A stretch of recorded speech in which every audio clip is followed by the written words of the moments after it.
राधे राधे गुरुजी। जी गुरुजी मेरा एक प्रश्न था, हम जब स्कूल में तिलक लगा के जाते हैं तो हमारी शिक्षिकाएं हमें ट्रोल करती हैं कि क्या तिलक बोलती हैं? तिलक नहीं लगाना चाहिए, तिलक से कुछ होता नहीं है, पूजा पाठ कुछ नहीं होता, पूजा पाठ नहीं सिर्फ होता कर्म होता है, कर्म ही धर्म है, तिलक लगाने से कुछ नहीं होता, भगवान की पूजा तो नहीं बोले करनी जब कुछ नहीं होता तो हमारे माथे पे लगा है तो तुम्हें क्यों मिर्ची लग रही है, ऐसा बोला करो मैडम। बोले जब कुछ नहीं होता तो हम लगाए हैं, तुम्हें क्यों कुछ कुछ हो रहा है। बोलो हम लगाए हैं, हो तुम्हें रहा है, लगाए हम तिलक हैं और मैडम को कुछ हो रहा है।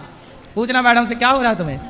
गुरुजी कंठ पे तिलक क्यों लगाते हैं? 12 तिलक होते हैं, 12 स्थानों पर तिलक लगाए जाते हैं और हम एक स्थान कंठ है, कंठ में माँ सरस्वती का वास होता है, इसलिए भगवान सर्वांग शरीर के सर्वत्र हिस्से में सब जगह है, तो इसलिए तिलक लगाए जाते हैं।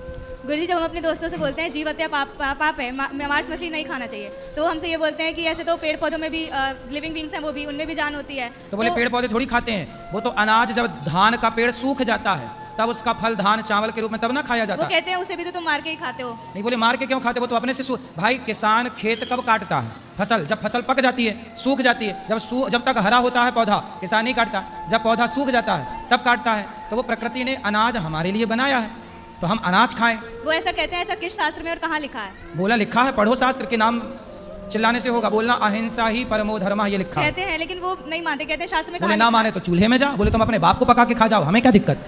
उनसे बोला करो कि तुम मांस तो खाती हो तो अपने बाप को शमशान ना भेजा करो, बाप को भी पका के खा लो। भाई जब मांस खानी है तो मछली मुर्गी खाते हो तो बाप की टांग भी खा लो, आज कल हाथ खा लेना, फिर पेट खा लेना, भाई मांस तो बाप के अंदर भी है। बोला उनसे कि भाई जब तुम मांस खा ही रहे हो, बकरे का, मछली का, मुर्गे का, तो फिर बोले दादी मरे तो पका के खा लेना, बोलना ऐसे। गुरुजी द्रौपदी जो थी वो यज्ञ सैनी थी, तो जब दुशासन ने उसे छुआ तो उसने उसे वहीं पे भस्म क्यों नहीं कर दिया, उन्होंने सेल्फ डिफेंस क्यों नहीं की?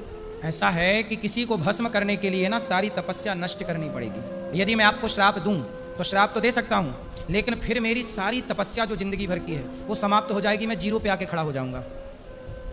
ये बताओ कि रावण को तो वशिष्ठ जी भी मार सकते थे, विश्वामित्र जी भी मार सकते थे, पर इन लोगों ने कहा कि प्रभु हम क्यों अपनी तपस्या एक राक्षस को नष्ट करने में लगाएं, आप आओ और आप मारो, हम अपनी तपस्या क्यों लगाएं, फिजूल में खर्च करें।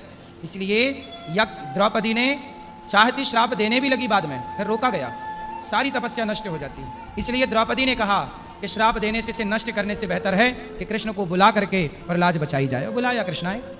गुरुजी मेरे दादाजी दिन भर आपकी भागवत सुनते हैं, लेकिन फिर भी उन्हें क्रोध बहुत आता है। जब उन्हें क्रोध आता है तो कहते हैं मैं सब कुछ छोड़ के वृंदावन का वासी हो जाऊंगा, गौरी गोपाल में जाके खा लूंगा, वहीं रह लूंगा। हाँ तो ये उम्र भजन करने की ही तो है, घर पे क्या कर रहे हैं दादाजी? तो उनकी सेवा तो हमें करनी पड़ेगी ना। करनी पड़ेगी, करो, पर उनका बोलना कि अब आप तीर्थ यात्रा पे निकलो, आपको घर पे इस उम्र में 60 के बाद घर